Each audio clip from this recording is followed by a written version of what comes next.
إن الحمد لله نحمده ونستعينه ونستغفره ونعوذ بالله من شرور أنفسنا ومن سيئات أعمالنا. من يهده الله فلا مضل له ومن يضلل فلا هادي له. وأشهد أن لا إله إلا الله ولي الصالحين، وأشهد أن محمدًا عبده ورسوله وخليله وصفيه. أشهد أنه بلغ الرسالة وأدى الأمانة ونصح الأمة ومحى الظلم، وكشف الله به الغمة، وجاهد في الله حق جهاده حتى أتاه اليقين. اللهم صل وسلم وأنعم على هذا النبي الأمين وعلى آله وأصحابه الغر الميامين. أما بعد، فيا حماة الإسلام وحراس العقيدة، أوصيكم وأوصي نفسي أولا بتقوى الله تبارك وتعالى، فقد فاز المتقون. أيها الناس عباد الله، بعد هذه الوصية المباركة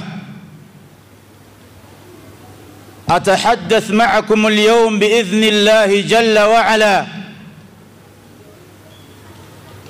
الخطبة بعنوان أهمية الحج وفوائدها. يقول الله تبارك وتعالى في محكم كتابه العزيز: إن أول بيت وضع للناس للذي ببكة مباركا وهدى للعالمين فيه آيات بينات مقام إبراهيم ومن دخله كان آمنا ولله على الناس حج البيت من استطاع إليه سبيلا ومن كفر فإن الله غني عن العالمين. وقال صلى الله عليه وسلم: من حج فلم يرفث ولم يفسق رجع كيوم ولدته أمه، أو كما قال صلى الله عليه وسلم. Watukufu Islam, ninazo sababu zote za kumshukuru Allah subhanahu wa ta'ala aliyenijalia mimi na wewe nafasi ya kuwa hai. Tumshukuru Allah katika hilo, na shukurani kubwa ni pale alipotufanya sisi kuwa Waislamu. Tunayo majukumu ya kuyafanya na tuna wajibu wa kutekeleza mbele yetu kabla roho zetu hazijatenganishwa na viwiliwili vyetu. Na uzuri, roho inatenganishwa na kiwiliwili pasi na kujali umri wako, ukiwa kijana ama mzee, ukiwa mtoto mwanaume au mwanamke. Cha msingi, muda ukifika, roho na kiwiliwili huwa vinatenganishwa. Sisi bado muda huo haujafika. Tunayo nafasi ya kufanya baadhi ya mambo kabla siku hiyo haijafika. Ayuha alahibba, ndugu zangu katika imani, nitazungumza nanyi leo kwa muda huu mfupi juu ya jambo kubwa, jambo zito, jambo muhimu. Kwa umuhimu wake, Allah subhanahu wa ta'ala kupitia mtume wake sallallahu alayhi wasallama likawekwa katika orodha ya mambo matano muhimu yanayoshikilia Uislamu wangu na Uislamu wako. Hilo jambo si lingine bali ni haji baitillahil haram. Ni ibada muhimu ambayo watu hawajaichukulia kwa umuhimu huo. Ni ibada iliyosahaulika, ni ibada inayochukuliwa kwamba ni ya watu fulani na sisi wengine hatuhusiki, mpaka imewekwa kuwa ni katika miongoni mwa nguzo 5 za Uislamu. Ni ibada muhimu sana. Ndugu zangu, nguzo ya hija na msimu wake ndio huu. Shawwal imeshaondoka, tumeengwa hatimaye tumeivuka salama. Wako wengi miongoni mwa ndugu zetu, jamaa zetu, majirani zetu wamedondoka wakiwa Shawwal na tumewazika ardhini. Mimi na wewe bado tuko hai. Allah ametuvusha Shawwal, tumeingia Dhulqa'da. Dhulqa'da ni mfungo wa pili ambayo Allah subhanahu wa ta'ala mwezi huu ameuweka katika orodha ya miezi minne mitakatifu. Kianza Dhulqa'da, Dhulhijja, Muharram na Rajab.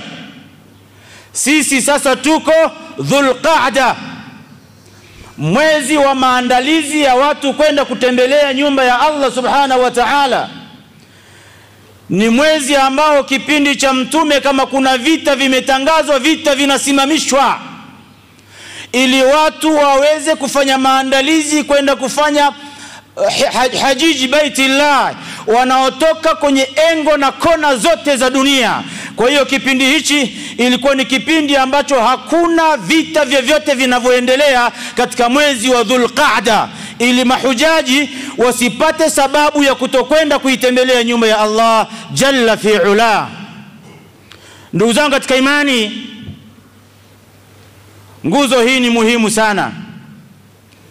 Kwa umuhimu wake Allah ameeleza mambo haya kwenye Al-Qur'anul Karim, na Al-Qur'anul Karim ndio kitabu chetu kinachotupa mwanga na mwongozo wapi inatakiwa tuelekee na nini tufanye. Allah anathibitisha katika Qur'anul Karim na anatuambia sisi ili tulielewe hilo.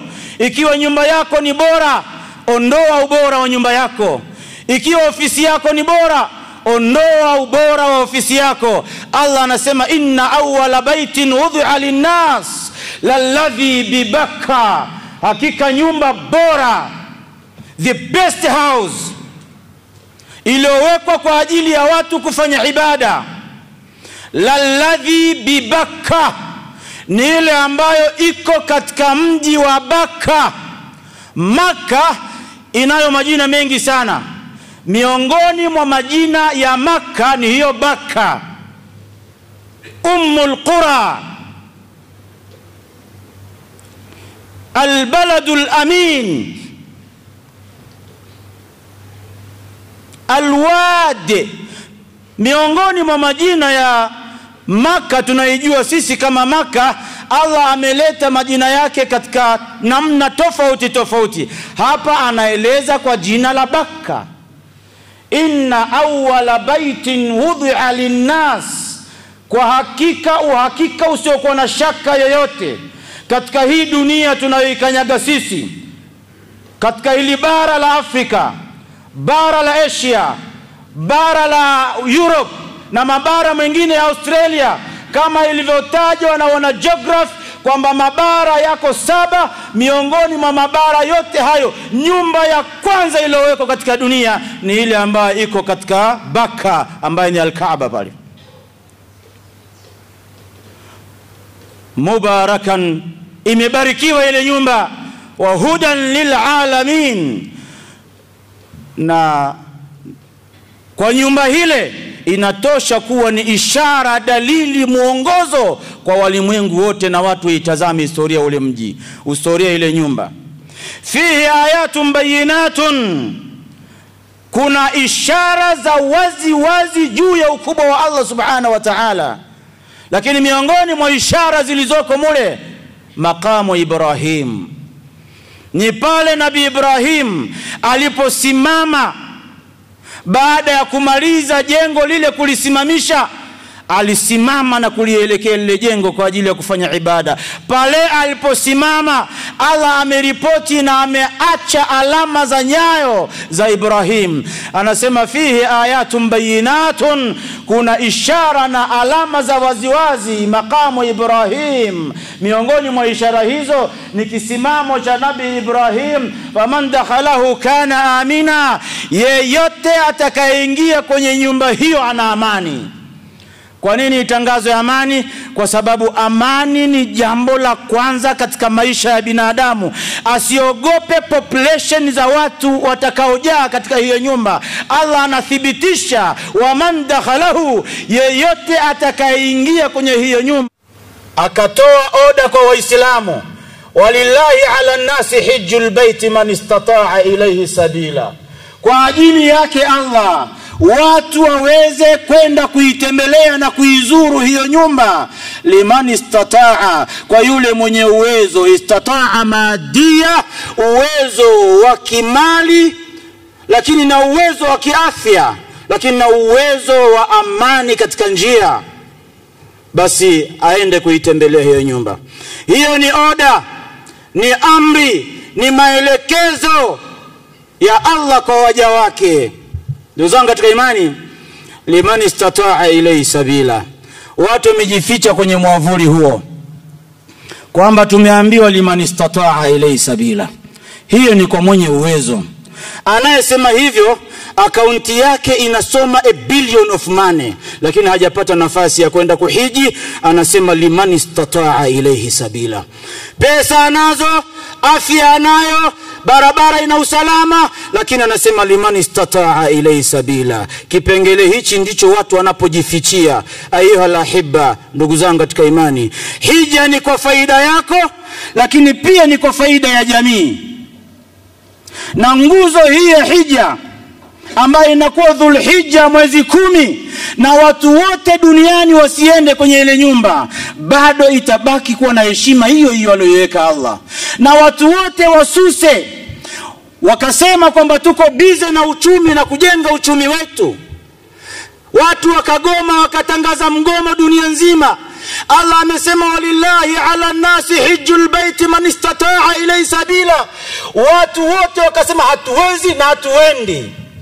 Allah hapungukiwi na chochote. Waman kafara, yeyote atakayekataa na kukanusha, fa inna Allaha ghaniyun 'anil alamin. Allah ni mkwasi, hahitaji hizo dola zako wala shilingi. Hizo ni pesa zikusaidie wewe. Tafuta hizo pesa kwa ajili yako mwenyewe, kwenda kuitembelea nyumba ya Allah kwa ajili ya thawabu zako wewe mwenyewe, ili ukalipwe pepo wewe mwenyewe. Yakulu sallallahu alayhi wasallama, anasema bwana mtume sallallahu alayhi wasallam, man hajja, yeyote atakayejaliwa kwenda huko kuhiji, falam yarfuth, halafu asilete maneno na matendo ya kifedhuli kule, walam yafsuq, na wala hajafanya ufasiki kule, hapatakiwi kule mambo ya bla bla. Mtume anaweka garantia, anasema waladatuhu kayauma, anarejea yule bwana aloenda kuhiji, anarejea kama vile ambavyo amezaliwa na mama yake, maana yake hana dhambi. Sasa ikiwa kila mmoja atalichukulia hilo jambo kwa umuhimu wake, yani ukienda hija unafutiwa dhambi zako na unarejea kana kwamba hujawa na dhambi hata moja, na uwezo unao, nafasi unayo, afya unayo, ila mata, mpaka lini? Ya tujarul muslimin, enyi wafanyabiashara Waislamu, mbona tuwaoni mkienda hajju baitillahi alharam? Au huu wito hauwahusu? Hija imekuwa kwa wenye uwezo, lakini ma'al asafi shadid, wenye uwezo wa zama hizi hawana mpango wa kwenda hija, bali wanawasukuma wasiokuwa na uwezo kwa kuwalipia gharama za kwenda, wao wakiwa wamerelaksi na maisha. Hii nguzo haiwahusu watu maskini. Nguzo hii ya hija haimuhusu mtu akalipiwa aende, inakuhusu wewe mwenye uwezo. Tangulia wewe, fabda li nafsika, anza kwanza na nafsi yako. Salamu ziende kwa wale wote wenye uwezo na wanafahamika kwa biashara zao na uwezo walionao, lakini mpaka leo hajawahi kukanyaga huko. Tunawahusia wafanye hivyo kabla mali zao hazijaja kugawanywa kwa warithi wao. Alafu pale watakapokaa warithi kwenye meza ya kugawanya mirathi ya mzazi wao, pale watakapokubaliana, moja katika familia akasema kwamba hii pesa miongoni mwa zilizoachwa tutenge fungu tukamhijie mzee wetu. Alafu moja katika familia akasema kama alishindwa yeye hatuna sababu ya kwenda kumhijia. Ndugu yangu Muislamu, usisubiri hiyo siku wakati uwezo unao sasa. Vijana wenyewe wanasubiri ufe warithi hiyo mali, na wakirithi hawawezi kukukumbuka kwa lolote illa ma rahima rabbi, isipokuwa wale ambao watoto wameshaongozwa na Mola siku nyingi. Tunaomba vijana kama hao wawepo watakaoweza kuketi kwa ajili ya kudiscuss maslaha ya mzee wao aliotangulia na hakubahatika kwenda kuhiji. Lakini kwa nini tusubiri mpaka mtu afe watoto ndo waanze kukujadili tukakuhijie? Na wewe sasa hivi uwezo unao, nenda kachungulia akaunti yako wewe Muislamu. Jambo hilo limewekwa kwenye nguzo miongoni mwa nguzo za Uislamu, na jambo hilo ndilo linaloleta amani na salama katika dunia kwa watu kwenda kuhiji kule. Aloenda anapata salama, alobaki anapata salama na amani. Tukizungumzia hii nguzo kilegelege kwamba bwana ndo kama hivyo ashasema bunya alislamu ala khamsin zahiri, miongoni mwa nguzo hizo hajju baitillahi alharam lilmustati'i au liman istata'a. Tayyib, basi wanafunzi tayyib lilmustati', tuzungumze tulichukulie kwamba ni jambo nyeti, jambo muhimu, na tunaona watu wanatakasal, hawalichukulii kwa umuhimu huo. Unaona fulani uwezo anao hajaenda, fulani uwezo anao hajaenda, fulani pia uwezo anao hajaenda. Hatutaki kujua mali yako umeipata kwa mbinu gani. Sisi tunakutazama bidhahiri kwamba wewe uwezo unao. Sasa kama wewe ulinyonga mtu ndio ukapata hizo mali, wewe uliiba ukapata hizo mali, wewe ulipokonya ukapata hizo mali, kwa hiyo na zile mali za kukupeleka hija inatakiwa ziwe halali. Wewe mwenyewe unajua, bali insan ala nafsihi basira, yumkini uende hija mpaka leo mali yako sio ya halali. Ikiwa mali yako sio ya halali, unapata nafasi na fursa ipi ya kumpeleka mtu mwingine kwa mali hiyo hiyo ambaye sio ya halali? Kwa nini usiende mwenyewe? Kwa nini usiende kutubu mbele ya Allah subhanahu wa ta'ala, ukayaache madhambi yako huko na urudi hapa kama ulivyozaliwa? Ndugu yangu Muislamu, elewa kwamba haji ni nguzo katika nguzo 5 za Uislamu. Kwa hiyo itekeleze kwa wakati wake, na wakati wake ni huu. Wallahi kuna watu wamepewa uwezo mkubwa, lakini kwa uwezo wake unaona kabisa haufanyii kazi katika ile majukumu yanayotakiwa.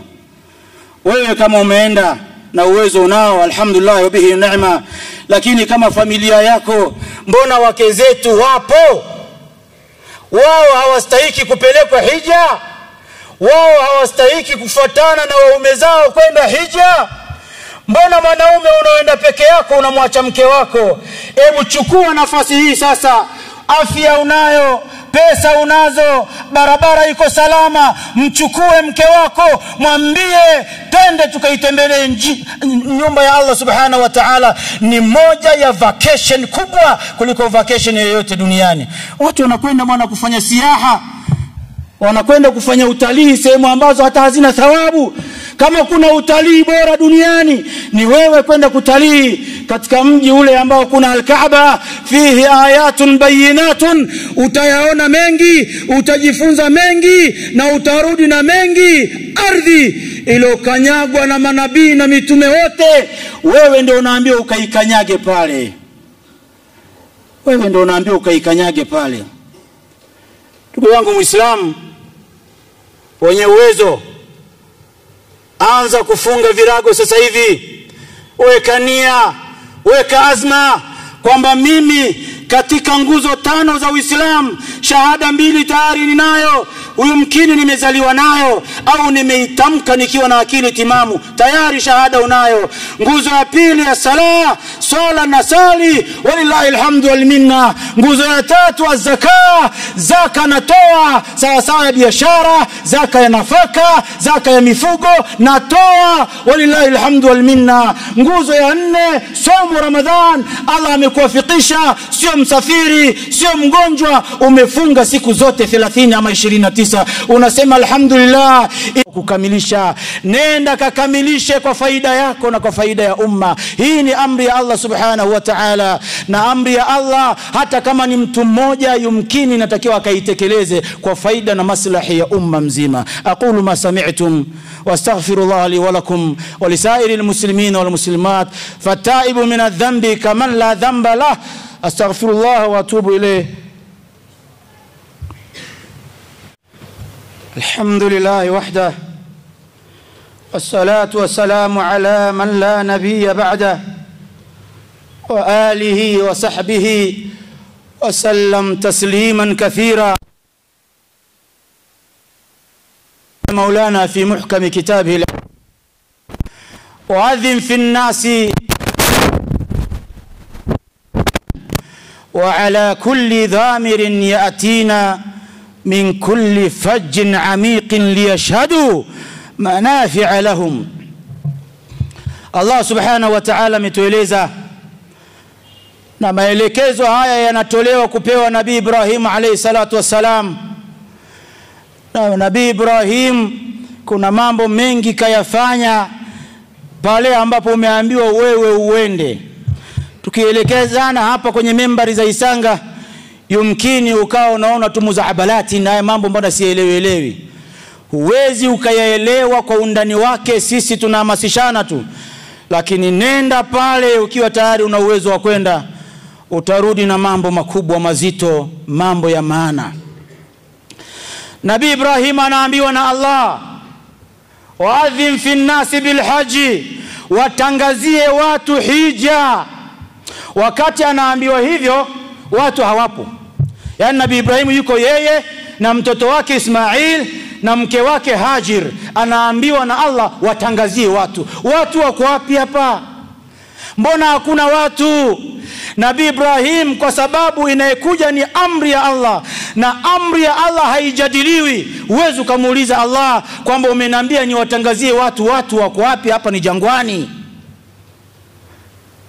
Nabii Ibrahim sam'an wa ta'a, yeye ni msikivu na mtiifu, haongezi hapunguzi jambo aliloambiwa na Mola wake, na ndio maana akaitwa Khalilur Rahman, kipenzi rafiki wa Allah.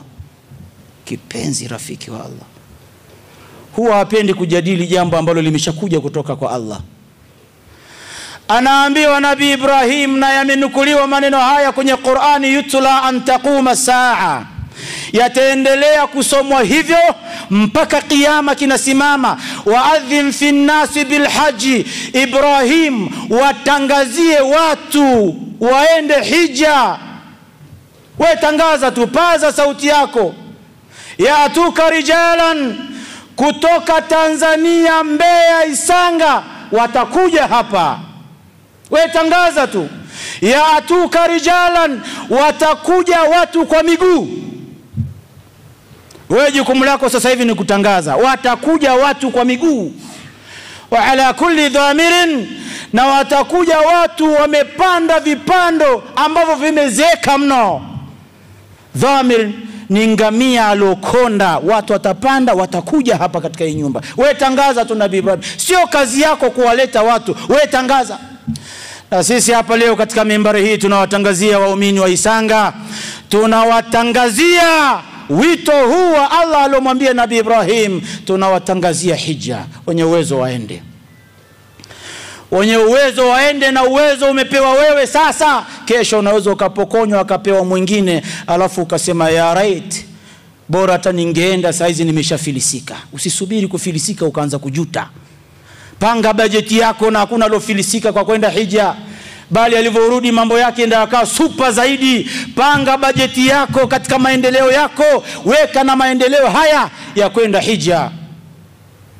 Yaatuka rijalan, ukiwatangazia watakuja watu kwa miguu, wa ala kulli dhamirin, na wengine watapanda vipando vilivyochoka, yatina min kulli fajjin amiq, watakuja kutoka kona zote za dunia ikiwepo kona yetu hii. Allah tunamwomba subhanahu wa ta'ala tujalie khairi tuweze kwenda.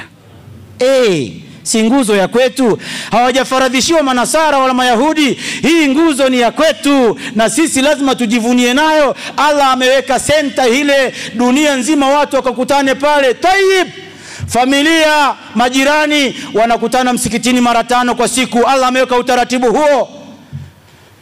Mitaa, kona mbalimbali za mji wanakutana mara moja kwa Ijumaa. Walillahi alhamdu wal minna, tumekutana mara moja kwa wiki. Dunia imewekewa mfumo watu wakutane mara moja kwa mwaka, ambaye wanasimama pale, wanakutana pale kutoka nchi tofauti, makabila tofauti, lahaja tofauti, tamaduni tofauti. Kila mmoja ana namna yake ya nchi yake, lakini wakifika pale watu wanafiata, wanavaa mavazi aina moja, wanaleta istighfar aina moja. Labbaik Allahumma labbaik, labbaik la sharika lak labbaik, innal hamda wan ni'mata lak wal mulk la sharika lak. Uraisi wako unaweka pembeni, ufalme wako unaweka pembeni, humjui fakiri ni nani, tajiri ni nani. Kullu, wote mmesimama katika uwanja mmoja, mmevaa nguo aina moja. Hii ni ishara kwamba watu watasimamishwa li rabbil alamin, kwa Mola mwingi wa rehema. Siku ya kiyama watasimamishwa hivi hufatan uratan, wakiwa wako peko. Hakuna lovaa suti, wala hakuna lovaa kiatu, wala hakuna lovaa ndala, wala hebo. Watu wako peku na wote wako aina moja. Huwezi kumfananisha wala kumtofautisha kwamba huyu ni Mwarabu mfalme na huyu ni Mwafrika na huyu ni Mchina na huyu ni mzungu. Watu wote wanakuwa kwenye uniform hiyo Allah ameweka zamani. Sisi ni kuitekeleza tu alwahda alislamia waluhuwa alislamia. Ndugu zangu katika imani, الموضوع مهم، mada ni muhimu sana. Walwaqtu la yakfina, lakini sikitisha muda hautoshi.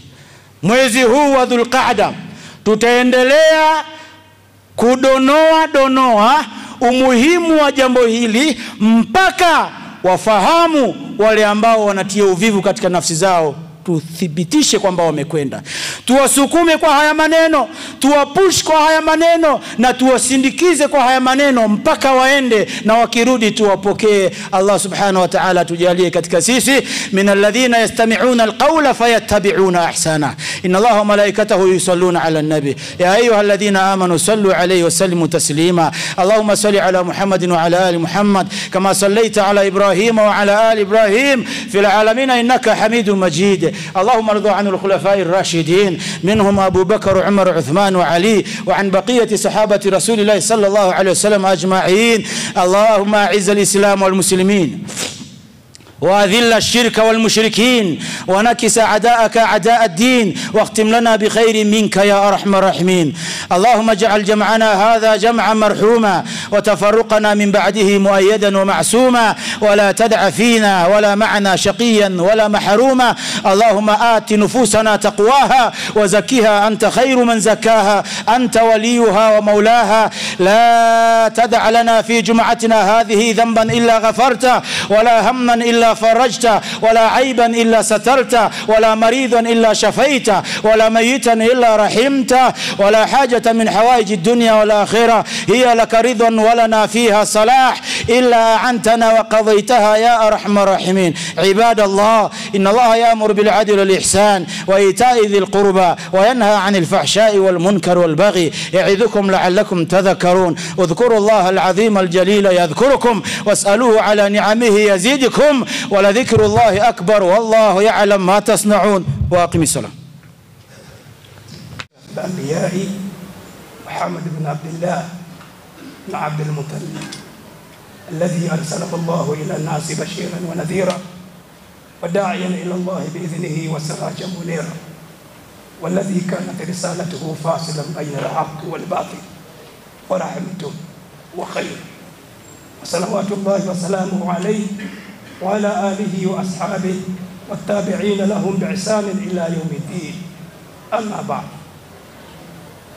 أيها الأحبة، السلام عليكم ورحمة الله وبركاته. Ndugu zangu wana Isanga, wapenzi wa Islam, awali ya yote kwanza nimshukuru Mwenyezi Mungu Subhanahu wa Ta'ala ambaye pekee ndio sababu ya mimi na msafara wangu kuwa sehemu ya walioshiriki ibada hii ya Ijumaa siku hii ya leo. Lau kama si yeye, wala nilikuwa sifahamu lini nitafika eneo hili.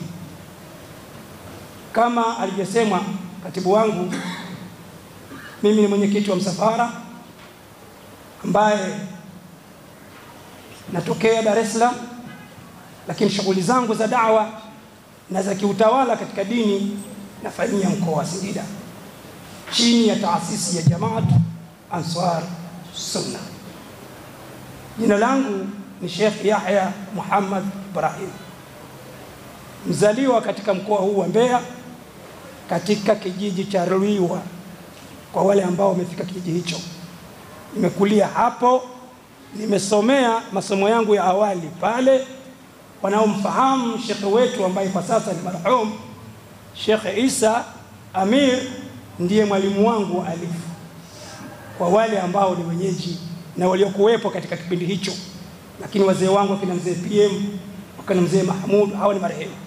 Lakini baadhi ya wazazi wangu wako pale na mashekhe wangu wako pale, wakina Abdullahi wako hapo na mashekhe wengine. Na nimetoka hapo toka mwaka 78 kwa ajili ya harakati za kimasomo, na hatimaye nilipohitimu masomo yangu, basi viongozi na mashekhe nilokuwa nashirikiana nao waliona ni vema nikauongoze mkoa wa Singida, na mpaka leo ndiye amir na sheikh wa mkoa ule.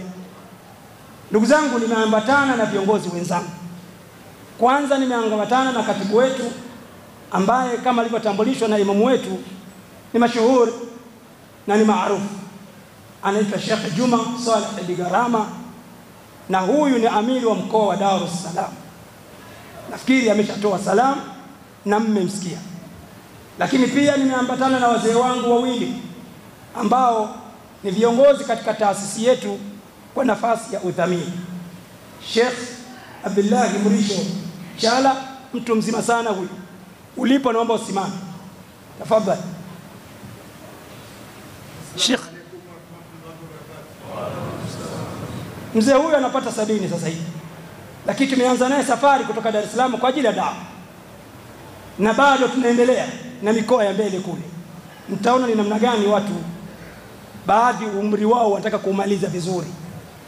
Mwenyezi Mungu amhifadhi mzee huyu. Lakini pia nimeandamana na mzee mwingine katika nafasi hiyo ya udhamini wa taasisi yetu, Sheikh Nguya. Mbeya anakuja mara nyingi, lakini yeye ni mfanyabiashara, lakini mtu ambaye anashughulika na harakati zaidi za maendeleo ya dawa. Tafadhali naomba toa salamu pale ulipo. Asalamu alaykum wa rahmatullahi wa barakatuh. Hawa wawili ni wadhamini wetu katika taasisi hii. Tuna kijana wetu ambaye anahakikisha usalama wa barabarani, anaitwa Nabil Abdullahi Mrisho Chala. Ni vizuri kafahamika. Uko wapi? Simama toa salamu.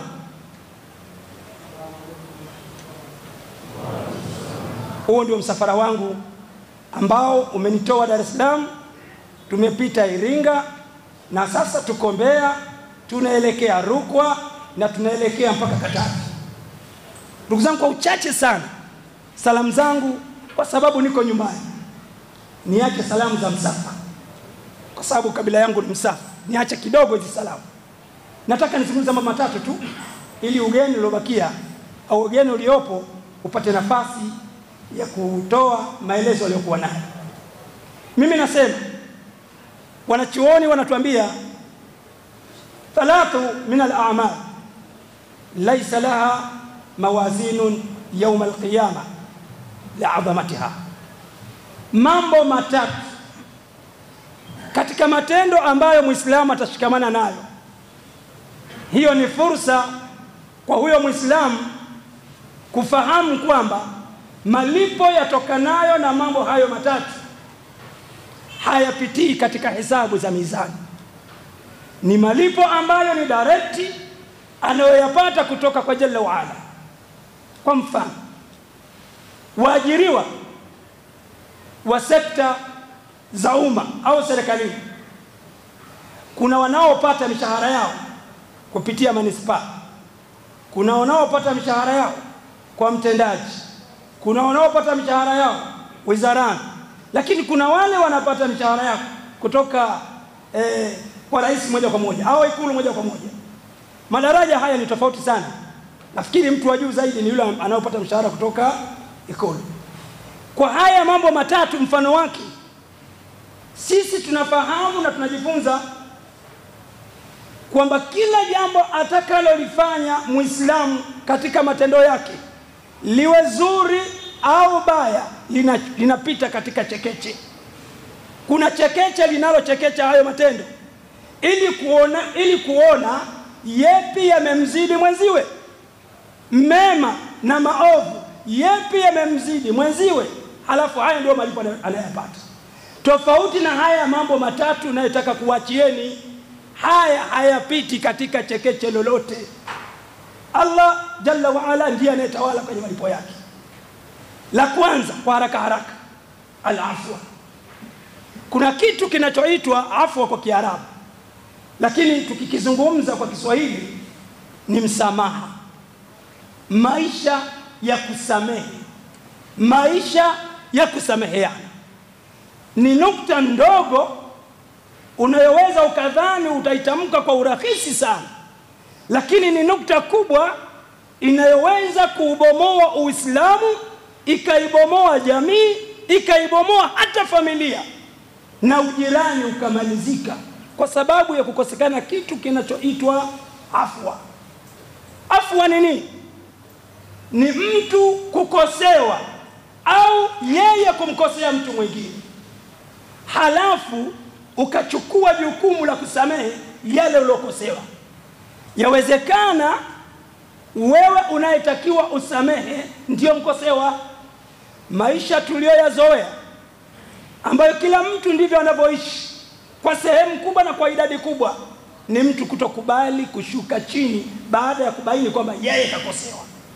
Kwa hiyo anapambana kwa sababu ya kulinda heshima yake, utu wake na namna yote wezayo, kwamba sikubali kushuka chini. Lakini Mtume Muhammad sallallahu alaihi wasallam yeye anatuambia katika vitu muhimu sana ambavyo Muislamu anatakiwa aelewe na ashikamane navyo, ni katika jambo zima la kusamehe.